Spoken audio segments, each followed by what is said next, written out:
Hello and welcome to another episode of Formula for Success with me, David Coulthard, and my old friend, I think the scriptwriter's got a bit told confused. You about being ageist. Eddie Jordan. How are you, Hey, rock and roll. Yeah, you are definitely a rocker and a roller, aren't you? Every week I'm having to speak to you. This is beyond what I can endure, to be very honest. Well, maybe we should start by just saying how long you have endured, because it's your birthday. That's right. You're 75. 75 years ago today on the 30th of March, Don't look so surprised. 1948. Edmund Patrick Jordan was born. Get anything planned for today? Well, you know, it's a big day. Marie only last week was 65. I'm 75 and 45 years married. Jesus, there's a lot of people who are slightly dumbfounded by all of those statistics. But anyway, it's happened. It's reality. I'd love to buy another 25 years if I could, because, you know, life has moved by so quickly. And I think, to be fair to motor racing, has helped in that regard. Music and the other things that I do, and sailing and golfing and crash. You know, I just was a complete fanatic about sport. So people who are of that age, 75, just rejoice, because honestly it gets better and better. It does indeed. Well, also for those who aren't big EJ followers, Marie, of course, is your long-suffering wife, and she's a great photographer, great eye for art, and we can maybe talk about her in another one of the shows. But in the meantime, EJ, happy birthday for me. And if anyone of our listeners would like to send EJ a heartfelt birthday message, you can get in touch at ffs@whisper.tv or on social media through @F1forsuccess. Do you know what gifts you're getting for your birthday, EJ? You said you'd like to buy another 25 years, but normally you don't buy presents. So have you got anything that anyone's got planned for you? Well, we kind of have a thing. We've got 7 grandchildren. Whole heath. There's 16 of us heading off to the BVIs in the next day or so. We've taken 2 catamarans, so let's hope we have a bit of fun. We love the water, we love the sailing, and you know, the weather is still so gorgeous there. It's probably one of the last big holidays that we'll probably have together as a family, because Christmas was daunting. I mean, to have all of those kids running around the place is chaotic, and it doesn't seem to get any better, and we enjoy it, but we're now going to go to see them rather than them coming to see us, because I can't cope with it all anymore. Yeah, well, I'm sure you're going to have a great time. Anyway, I hope so. Sailing is very dear and very close to all of our hearts, and we've had such great fun with it, and it's Easter time. It's probably a way of getting away from it all, and anyway, fingers crossed it'll be magic. Yeah, indeed. Well, nothing says wealth like going on a sailing trip with 20 of your closest family, EJ. You have certainly robbed well over the years. We clearly couldn't afford to get you an actual physical present, so this isn't quite This Is Your Life, but I saw recently that is on YouTube for anyone who would like to know a little bit more about your life. It is quite incredible. But what we do have is we've got a special guest, someone that you and I have spent a lot of time with in the early days of our work with the BBC, and it's our old buddy, Jake Humphrey. Oh my God. Jake! Oh, look at him. How posh does he look now? You big star. We made you. Humphrey, we made you, DC and me. We made you own us. Fills my heart with joy for the 3 of us to be back together, even if it is only over a video call. This Eddie, is nostalgia. You never ring me. David is good at keeping in touch. I keep messaging Eddie. I never get a reply. I see he reads the messages, David. EJ, I know this is going to be difficult for you to just sit back for a moment. This is all going to be about Jake. Jake, take us back to the first time you met EJ. I can't remember if I was there or not. If I was, I probably gave you the public health warning to know what to expect. But what's your early memories of meeting the legend that is Eddie Jordan? Well, first of all, he is absolutely a legend. And Eddie, happy birthday. You know what, David? People often say to me, you know, what are your plans for the future? And the truth is, I say, I want to be like Eddie Jordan. I want to have his energy. I want to have his passion. I want to have his love for his family. I want to have his loyalty for his friends. I want to say at the beginning, he is one of my favourite people, one of the most genuine people I've ever met. I love him dearly. Now I can tell the truth. No, look, I remember really fondly those early days of Formula One, because I first met you, David, actually in China. You were still racing at that time. It was your final season in Formula One. I remember going there and seeing Steve Ryder hosting it for ITV, thinking, there's no way I can do that job. That's a job beyond me. I remember going to McLaren for the first time and Ron Dennis sitting in front of me going, so you've only been picked then because you were young and handsome. And I felt like saying, well, I'm sure there are other reasons, but I didn't want to argue with Ron Dennis. And then one day, Niall Sloan, who gave all of us our job and is now the head of sport for ITV in the UK, he took me to Eddie's offices in central London, just near Park Lane. And I'll never forget it. I went in and I thought, he goes, his first thing he goes is, do you want a coffee? And I said, yeah, I'd love a coffee, please. And I thought, great, I'll have some, like, this guy, he's made all his money, he obviously lives a really lovely life. And he started getting out these little, like, you know, those small packets of coffee that you can get from hotel rooms. He found some of them in a drawer, and I'm thinking, hold on a minute, what's going on here? I was expecting like a latte or a cappuccino or something like that. And I found Eddie to be a fizzing ball of energy and excitement and passion for Formula One and a sense of adventure. And I was actually thinking, wow, bloody hell, this guy, man, he's like full on 1,000 miles an hour. And it was only at the end when I was talking, there was a lady in the office at the time who was working with him. Forgive me, I've forgotten her name, but she said, oh, it must be so nice for you to meet Eddie now that he's far more relaxed than when he was working as a Formula One team boss. And I was thinking, what? What was he like as a team boss? So that was the first time I got to meet Eddie. And I was super nervous, you know, because Niall had said to me, he said, listen, we want you to be the Formula One presenter. We're not going to announce it because we really want Eddie Jordan part of the team. You'd already agreed, David, I believe. He said, we really want Eddie to be part of the team. We're going to go meet him. I'll lay it on the line, he said. If Eddie doesn't like you, then it's not going to happen for you. So I knew I had to meet this guy, and he was going to decide whether I got the Formula One job. Pressure, absolute pressure. And EJ, you obviously were impressed with Jake. Is it because, you know, he's a tall, handsome man and, you know, that's the vision that you have for yourself? He was very clever. He got the meaning of Formula One straight away. He gave me a big handful of folding. And when I looked in the folding, I said it just about had enough money in there to say, Jake, you got the job. Once a wheeler dealer, always a wheeler dealer. What, are you suggesting he didn't give me any money? Come on, how could well, look, listen. What's between you two is between you two. But what I'd like to get out of Jake, because I know we want to get Jake for a short time, because he's an incredibly busy man. He has got a side business selling car interiors. As our listeners won't be able to see, he's got a rather natty red interior in his executive vehicle, and I think he's selling some yellow ones this afternoon on the strength of Jordan and all those great colours that you brought. But anyway, Jake, your favourite memory of EJ, because we've gone through some weird and wonderful times with him, because I don't know if we can, but you'll do a much better job than I can of explaining to our listeners the craziness of EJ, but yet the brilliance of the man.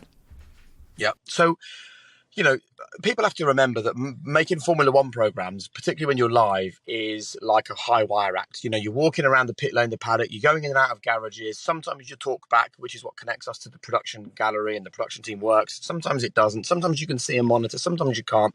Sometimes you don't even know if you're on air. And part of the hardest thing for me, and you guys won't relate to this because you were on the other side of the fence, so to speak, was trying to herd you two around the paddock when you weren't ill-disciplined, but it was not your world. Like, my job was to keep the show on the road. My job was to get us on air and off air. Your job particularly, it's probably different for you now, David, because you've done it for 10 years. But at that time, you were fresh out the car. So you were seeing mates and sponsors and former bosses and former teammates. And I could hear a voice in my ear going, back on air in 7. And I'd look around and neither of you would be there. And I'd be like, I'd literally yell, David, at the top of my voice in a loud pit lane, and then turn to the camera with a smile on my face, carry on talking. I couldn't yell Eddie because I just basically frequently lost him. And I would just say, no idea where Eddie is, down the microphone. And then I remember Mark Wilkin, our producer, would go, okay, guys, this segment is without EJ. And then 10 minutes later, he'd sort of reappear. And I used to say, you do know we're not on live television. You can't just disappear for a chat with someone else. But sort of memories that spring to mind. I remember once we all drew pictures for charity. Eddie came in, about half an hour before we're live on air, put his trousers down, did his picture for charity, and then about 10 minutes before we had to be in the pit lane and go live, he picked up his trousers to realise he'd laid his trousers over the artwork and they were covered in paint. So then he's got like a team of production people cleaning his jeans before we go on air. I love the moment that we both interviewed Paul McCartney in Abu Dhabi, and Eddie finished the interview with Paul McCartney with the famous lines, "Thank you, George." And then there was this look on Paul's face, and we started walking off, and Eddie looks at me, we're going to a picture, he goes, "Did I say George?" And I didn't want to kind of derail him, so I said, no, I'm sure you said Paul. And then my other abiding memory was we'd come off air, 3 hours, 4, 5, sometimes more of live television, like seat of your pants stuff, brilliant fun. I loved the fact that we sort of pushed the envelope and in many ways rewrote the way Formula One's broadcast today. And he'd be slumped in a chair in the production office like a 7-year-old child. And I'd go, "Eddie, what's up?" He goes, "Oh, off." And he would swear at me. I'd say, "No, seriously, mate, what's the matter?" He'd look at me and he'd go, "You always ask DC the best questions." and I wouldn't know what. I was like, "Well, I'm sorry, Eddie. DC just gives the best answers." But I have to say, guys, there was a magic, right, when the three of us made the Formula One coverage. And it's a remarkable thing for me. Like, we're recording this in 2023. Every single day, people say to me, "Where's your next race? Where's your next Grand Prix?" And I'm like, when I tell them I left a decade ago, their jaw drops. They can't believe it. And I think that is just testament to the fact that with you two there, we managed to sort of capture something at that time that really engaged the British public on the BBC. And I will be forever grateful for those 4 years. They were probably too short. Yeah, indeed. EJ, have you got any comeback to Jake on that before I get into another couple of quick questions? He made it so easy for us, didn't he? Because he was like a father figure. He could be very tough when he needed to be tough. Sure, Mark Wilkin, as he's already described, was a tough director, and he made sure that things were in place. And I think we were probably difficult to control because of the way Formula One was in the paddock, and people pulling you, and people who knew you well and people who knew me well. It wasn't all that easy, but full marks. You can see how he's progressed. He's a massively professional guy, and everything he has, he deserves, because, you know, he went through the hard times. And he mentioned one person in particular that I'd like to say thank you to, and that was Niall Sloan. He's absolutely right. Niall came to see me. You had already signed. It was slam dunk for me. I think Niall Sloan, who fellow Irishman, how could you possibly refuse him? Because he is the consummate professional and brilliant at what he does. He was with BBC at the time. He's obviously ITV now. And so we were very fortunate to have some really cool people who helped us on that journey. Absolutely. I remember actually, DC, we went off on a scout sometime, and the three of us were given a job to make a jacket or something, some clothing. Was that in China? In China, yeah. And I still wear that jacket to today. I don't know who designed it for you, DC, but it was a navy jacket done in very Chinese style collar, which I absolutely love. But it had the most vivid yellow Jordan lining, and for sure that came from you. So I've never really thanked you for that, because I use it to this day, and that must be 20, 25 years. They were great. The kind of ideas that we used to concoct and make up was just so crazy that's just one of the things, and there's dozens that comes to mind. So DC, thank you for the jacket, guys. That was good fun. And actually how we made, if you remember the Paul McCartney story, what actually happened, if you remember, you challenged me, Jake, into making this long Indian coat. And we got everyone's signature on it, including, I think, Roger Federer was there, and Rory McIlroy was there, and there was a whole host of other people. And that's why we got confused, if you remember. And you got to save me here a little bit. The reason I called him George, I called Paul McCartney George, is that we were talking about the great memories that we all had with George. And it was in my mind, and I was thinking about him because he was such a special guy. And when Paul gave me back the coat, the jacket which he had signed, Incidentally, it went to children in need, and it made something like £120,000, that coat, with every single driver signed it, including a host of celebrities. So there was some good times and some good causes that we were able to help towards. So well done you two guys for making sure that that happened. And incidentally, Jake, and the listeners should know this, but I was a patron of Click for a very long time with Marie, and we helped in some ways to build those extra houses alongside UCLH. And Jake has taken over my mantle, and I'm deeply grateful. You do an amazing job, Jake, for those charities, for those kids with leukemia. I'm so proud of you, son. Thanks, mate. Likewise. Well, that is very, very nice words, EJ, and it does make it slightly difficult for me now to take the piss out of you when you've just been so sincere and so nice. But never stopped you before. Jake, here's a serious one for you on behalf of EJ and I, because we have started to do this podcast, and we've obviously studied what you've been doing, and you do fantastically well with the High Performance podcast, and you've grown that brilliantly. So what advice can you give us, and please don't say stop doing a podcast, what advice can you give us to make Formula for Success, which is so difficult to say for me, more successful? I think you guys do a brilliant job. I think that you have a really unique blend here of a Formula One team boss, a former Formula One driver, and it's just, podcasts take time, right? But the great thing about podcasts is that there's no lie, there's no bluff, there's no bluster. If people don't like it, they won't come. And if people do, they will find it and they will enjoy it. So I think that you two have a magic formula, a magic chemistry. Just keep on doing the thing that you've both done for so long, so brilliantly together. And I can't wait to have you both on my podcast. I've extended invitations to both of you, which have yet to be accepted. But at some point, we should get together and talk high performance.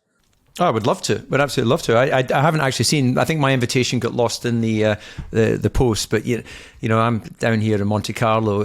Maybe you couldn't afford the postage, Jake. Maybe we should. There is that. Maybe we should all meet up there. Jake, great to see you, even if it is over a slightly dodgy mobile reception. Go and enjoy your time with the family, and it was great to be back together. The three amigos, briefly together on Formula for Success. Thank you, Jake. Thank you, Jake. Those were very appreciated, those words. They've been logged in my memory. Thank you, Jake. You're a star. Getting together, the three of us, once again, is lovely, guys. I think the world of you both. So all the very best of luck with your podcast, and lots of love. Thank you so much. Oh, and by the way, I taught you everything you know. And that's why you won the title, because you used to watch Jordan back in the day when we dominated in Spa. All right, Jake, it's time you pick those kids up. Bye-bye. Adios, amigo. Bye-bye. Well, I think we're going to keep it short this week, because I know you've got to get off and get to the party. The party will not start until you've declared it open. So that's all we've got time for this week. Keep sending in those questions by emailing fs@whisper.tv. By the end of this, EJ, I might be able to get that. I think you might have to give up this. I think you need to go back for elocution lessons, or get those teeth arranged so as you can actually get around them. Yeah, difficult for me. But what is easier is to say you can follow us at F1 for Success and tell your friends, and ask them to tell their friends too. Thank you for listening.